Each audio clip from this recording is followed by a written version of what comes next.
오늘 본문은 출애굽기를 마무리하는 시점에서 제사장의 옷과 함께 성막 건설을 마치는 그러한 말씀입니다.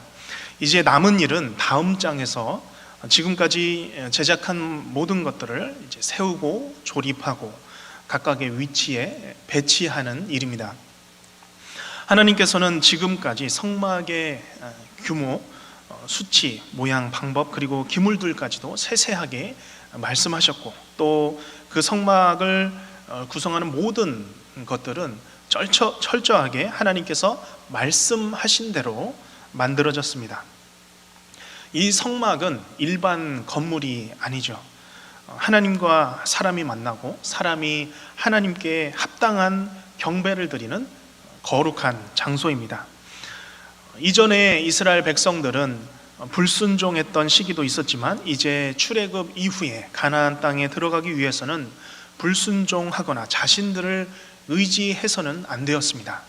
그들이 오직 의지할 분은 한 분 하나님이시고 하나님의 말씀대로 살아가야 했으며, 또한 말씀에 따라 순종할 때에 그 이스라엘 백성들에게는 복이 주어지는 것이죠.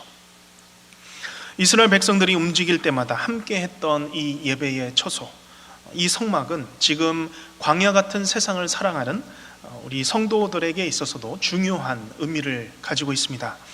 오늘 우리는 이 땅에서 하나님을 기억하고 예배하며 인도하시는 하나님의 그 삶에 순종하며 살아갑니다. 일주일을 시작하기에 앞서 주일에 하나님께 예배를 드리고, 하루를 시작하기에 앞서 이른 아침 이렇게 하나님의 이름을 부르며 여호와께서 말씀하신 대로 내가 살리라 라는 마음으로 하루를 준비하는 삶을 살아가는 것이죠. 오늘 이 새벽이 하루의 삶을 위하여서 하나님의 임재를 기억하고 그 옛날 이스라엘 백성들이 성막에 계신 그 하나님을 만나듯이 하나님을 만나는 자리가 되시기를 간절히 바랍니다. 성전된 우리의 마음은, 우리의 심령을 다시 한번 살피고 오늘도 우리 앞에 앞서 가셔서 주의 장막을 펼쳐 주심으로 우리의 삶을 인도하시는 하나님을 경험하는 하루가 되시기를 간절히 바랍니다. 오늘 말씀을 구분을 해보면 22절부터는 대제사장의 에봇 밑에 받쳐 입는 이 겉옷을 제작하는 내용으로 시작해서 27절부터는 일반 제사장의 옷과 또한 이마에 다는 성패, 그리고 마지막으로 32절부터는 성막의 모든 작업들이 완료되면서 모든 기물들을 점검하는 내용입니다. 먼저 22절부터 26절까지는 에봇 밑에 받쳐 입는 겉옷, 긴 겉옷의 제작에 관하여서 말씀하고 있습니다. 말씀의 진행대로 보면 이 겉옷은 긴 옷이었고 전체가 청색이었습니다. 단추가 없이 머리를 바로 집어넣는 통으로 된 제사장, 대제사장 옷입니다. 각종 실로 옷의 아래쪽에 성류를 수놓고 성류 사이에는 방울을 달아 놓습니다. 이 방울은 대제사장이 걸을 때마다 소리가 나겠죠. 대제사장은 평일에 이 성전 직무 중에 자신의 복장을 항상 입고 있었기 때문에 매일 그가 움직이는 대로 이 옷에서는 방울 소리가 났었을 것입니다. 특히 대제사장은 맨발로 다녔다고 보면 언제나 이 성막 안에서는 아마도 방울 소리가 들렸을 것입니다. 이런 대제사장의 옷은 금실이 많이 들어간 그런 겉옷과 또한 에봇 위에 보석들로 꾸며졌고 또 금 방울이 달려 있었기 때문에 사람들 앞에 보일 때에는 굉장히 당당한 그런 하나님의 대리자로서의 그런 모습으로 설 수 있었습니다. 그렇지만 이 대제사장이 하나님 앞에 나아갈 때는 그렇지 않았습니다.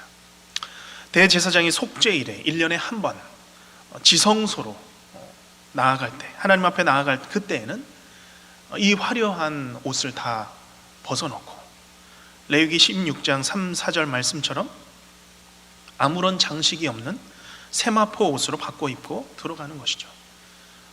이 문단 다음에서 등장하는 일반 제사장과 같은 그런 옷입니다.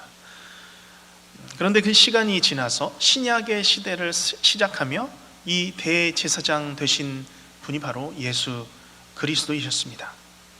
대제사장 되신 예수 그리스도께서는 십자가에서 자기의 피로 영원한 속죄를 이루기 위하여서 이 대제사장의 옷을 벗어 내려놓았습니다. 그리고 입으셨던 옷도 다 빼앗기시고 나무에 달려 죽으신 후에 장사되실 때에 입으신 옷이 바로 세마포 옷이었습니다. 그렇기에 우리는 대제사장 되시며 하나님 앞에 나아가 십자가에서 단번에 속죄를 이루신 그 예수 그리스도, 하나님의 의를 이루신 예수 그리스도를 붙잡고 나아가야 할 것입니다. 히브리서 4장 14절 말씀과 같이 그러므로 우리에게 큰 제사장이 있으니 승천하신 자 곧 하나님의 아들 예수시라 우리가 믿는 도리를 굳게 잡을지어다. 이어서 16절에 이렇게 말씀합니다. 그러므로 우리가 긍휼하심을 받고 때를 따라 돕는 은혜를 얻기 위하여 은혜의 보좌 앞에 담대히 나아갈 것이라. 우리가 이 시간 하나님의 긍휼하심을 받고 때에 따라 돕는 은혜를 얻기 위하여 은혜의 보좌 앞에 우리가 담대히 나왔습니다. 하나님께서는 우리가 하나님의 아들 예수 그리스도의 손을 붙들고 담대히 나오라고 말씀하십니다. 오늘 우리가 주님 앞에 기도하며 간구하며 나아갈 때에 우리의 걱정과 때로는 우리의 부족함, 연약함을 다 내려놓고 담대히 예수님의 도움을 입고 하나님께 나아가는 기도의 시간이 되시기를 간절히 바랍니다. 대제사장의 긴 이 겉옷에 이어서 27절부터 31절까지는 일반 제사장의 옷과 성패의 제작에 관해서 말씀합니다. 일반 제사장의 옷은 이 대제사장의 옷과 비교해 볼 때는 굉장히 단순했죠. 대제사장이 입었던 청색 겉옷과 그의 위에 입었던 에봇은 걸치지 않고 27절에 단순히 하얀색 예복을 걸쳤습니다. 그렇기 때문에 평소에 보면 대제사장과 이 외관에 있어서는 뚜렷하게 구분을 할 수 있었을 것입니다. 또한 일반 제사장은 두건과 관을 썼고 예복 안에는 세마포 속바지를 입었습니다. 그리고 허리에는 띠를 띄었는데 청색, 자색, 홍색 실로 수놓은 허리띠를 맸습니다. 그리고 머리에 장식이 있었는데 그것은 머리에 쓴 관에 순금으로 만든 거룩한 패를 달았다고 했습니다. 30절 말씀에 보면 그들이 또 순금으로 거룩한 패를 만들고 도장을 새김같이 그 위에 여호와께 성결이라 새기고, 이 거룩한 패에 관하여서 출애굽기 28장 38절에서 설명하고 있는데 읽어드리겠습니다. 이 패가 아론의 이마에 늘 있으므로 그 성물을 여호와께서 받으시게 되리라. 하나님께 제사를 드리는 제사장에게 있어서 가장 중요한 게 무엇인가? 하나님 앞에서 성결이라는 것이죠. 제사장이 여호와 하나님께 성결한 삶으로 나아갈 때에, 그렇게 살아갈 때에 백성들이 여호와 앞에 드리는 이 속죄의 제사가 하나님께 연락이 된다라는 것입니다. 제사장의 이 복장과 또한 이 이마에 붙이는 이 성패는 오늘날 우리가 예배로 나아가는 성도가 어떤 마음의 자세로 나아가야 되는지를 가르쳐주고 있습니다. 신약에서는 여러 곳에서 성도들을 향하여서 옷 입으라 라고 말씀하고 있습니다. 빛의 갑옷을 입고 그리스도로 옷 입으라 말씀합니다. 갈라디아서 3장 27절 말씀, 누구든지 그리스도와 합하여 세례를 받은 자는 그리스도로 옷 입었느니라. 하나님께 나아가는 자가 하나님 앞에서 꼭 입어야 할 옷이 있다라는 것이죠. 그것이 바로 의의 옷, 그리스도의 옷입니다. 또한 하나님 앞에 나아가는 성도는 여호와께 성결이라는 패를 달고 나아가듯이 여호와 하나님께 성결한 삶을 살며 그 성결한 삶을 들고 하나님 앞에 나아가야 된다라는 것이죠. 그러나 그 인간의 노력이 어떻게 성결한 삶을 완성하겠습니까? 그 성결한 삶이라고 하는 것은 예수님의 보혈의 공로를 의지하고 그 도움을 입은 자, 그 성도가 성결을 온전히 이루고 그러할 때에 그 예배가 온전히 하나님께 받아들여지는 것이죠. 바라기는 날마다 우리가 그리스도와 합하여 그리스도의 옷을 입고 여호와께 성결한 삶으로 하나님께 드려지는 삶을 사시기를 간절히 바랍니다. 이제 마지막으로 32절부터 마지막까지는 제사장 옷들의 제작이 마무리됨으로써 모든 작업이 완료가 됩니다. 이 리스트가 33절부터 하나씩 언급되는데 반복되고 또 반복되는 것이죠. 그만큼 이 성막 세우는 일이 철저해야 했음을 가르쳐 줍니다. 그런데 이 모든 일들이 다 완료가 되었을 때에 표현에 주목해 보시기를 바랍니다. 42절, 43절 우리 함께 읽어보겠습니다. 시작. 여호와께서 모세에게 명령하신 대로 이스라엘 자손이 모든 역사를 마치매 모세가 그 마친 모든 것을 본즉 여호와께서 명령하신 대로 되었으므로 모세가 그들에게 축복하였더라. 아멘. 마무리의 문구가 마치 태초에 천지를 창조하신 하나님께서 반복하신 말씀과 비슷해 보입니다. 태초에 하나님께서 모든 만물을 말씀으로 창조하셨습니다. 창조하실 때마다 하나님께서 그것들을 보시며 보시기에 좋았다고 말씀하셨습니다. 그리고 창조하신 그 생명체들을 향하여서 복 주시며 생육하고 번성하라라고 말씀하셨습니다.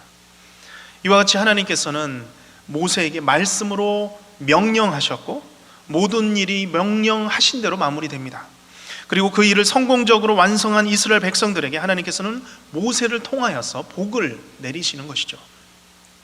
무너졌던 그 에덴, 하나님과 사람의 만남의 장소가 이제 성막을 통하여서 새롭게 창조되는 역사적인 순간입니다.